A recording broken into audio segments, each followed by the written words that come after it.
ಬೃಹತ್ ಬಂಧನ ಪ್ರತಿಭಟನೆ ಹಮ್ಮಿಕೊಂಡಿಲ್ಲ ಕೇಂದ್ರ ಸರ್ಕಾರಕ್ಕೆ ಮತ್ತೆ ಹೇಳಿ ಅಣ್ಣ.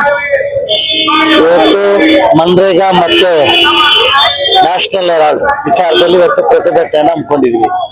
ಮನ್ರೇಗಾ ಯಾರು ಮಹಾತ್ಮ ಗಾಂಧಿ ನಮ್ಮ ರಾಷ್ಟ್ರಕ್ಕೆ ಸ್ವಾತಂತ್ರ್ಯ ಕೊಟ್ಟಂತವ್ರು, ಅವರ ಹೆಸರನ್ನ ಕೈ ಬಿಡುವಂತ ಕೆಲಸ ಇವತ್ತು ಕೇಂದ್ರ ಸರ್ಕಾರ ಮಾಡಿದೆ. ಹಾಗಾಗಿ ಅದ್ರ ವಿರುದ್ಧವಾಗಿ ಇವತ್ತು ಪ್ರತಿಭಟನೆಯನ್ನ ಹಮ್ಮಿಕೊಂಡಿರ್ತಕ್ಕಂಥದ್ದು. ಹಾಗೇನೆ ಸುಳ್ಳು ಕೇಸುಗಳನ್ನ ಹಾಕಿ ಶ್ರೀಮತಿ ಸೋನಿಯಾ ಗಾಂಧಿ ಮತ್ತೆ ರಾಹುಲ್ ಗಾಂಧಿ ಅವರ ಮೇಲೆ ನ್ಯಾಷನಲ್ ಹೆರಾಲ್ಡ್ ವಿಚಾರದಲ್ಲಿ ಸುಳ್ಳು ಕೇಸುಗಳನ್ನ ಹಾಕಿದ್ರು.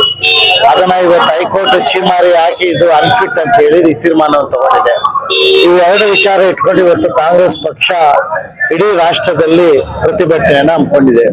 ಹಾಗಾಗಿ ಇವತ್ತು ಬೆಂಗಳೂರಲ್ಲಿ ಇವತ್ತು ಹಮ್ಮಿಕೊಂಡಿರ್ತಕ್ಕಂಥದ್ದು ತಾವೆಲ್ಲರೂ ನೋಡಿದ್ದೀರಾ.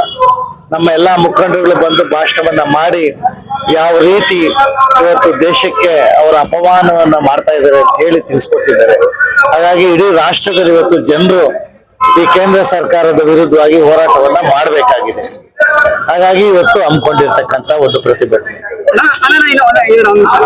ನಮ್ಮ ಕರೆನ್ಸಿ ನೋಟ್ ಮೇಲೆ ಮಹಾತ್ಮ ಗಾಂಧಿ ಅವರ ಫೋಟೋ ಬೇರೆ ಇವತ್ತು ಅವರು ಎಲ್ಲಾ ರೀತಿಯಲ್ಲಿ ಇವತ್ತೊಂದು ದಿವಸ ರಾಷ್ಟ್ರದ ಸ್ವಾತಂತ್ರ್ಯಕ್ಕೋಸ್ಕರ ಹೋರಾಟ ಮಾಡಿದಂತವರ ಮೇಲೆ ಅಪಮಾನ ಮಾಡ್ತಕ್ಕಂಥ ಕೆಲಸವನ್ನ ಇವತ್ತು ಬಿಜೆಪಿ ಸರ್ಕಾರ ಮಾಡ್ತಾ ಇದೆ.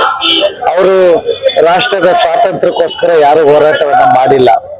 ಆದ್ರೂ ಇವತ್ತೊಂದು ದಿವಸ ಯಾರು ಸ್ವಾತಂತ್ರ್ಯಕ್ಕೋಸ್ಕರ ಹೋರಾಟವನ್ನ ಮಾಡಿದ್ದಾರೆ ಅವರ ಹೆಸರಿಗೆ ಕಳಂಕ ತರುವಂತ ಕೆಲಸವನ್ನ ಇವತ್ತು ರಾಷ್ಟ್ರದಲ್ಲಿ ಮಾಡ್ತಾ ಇದ್ದಾರೆ.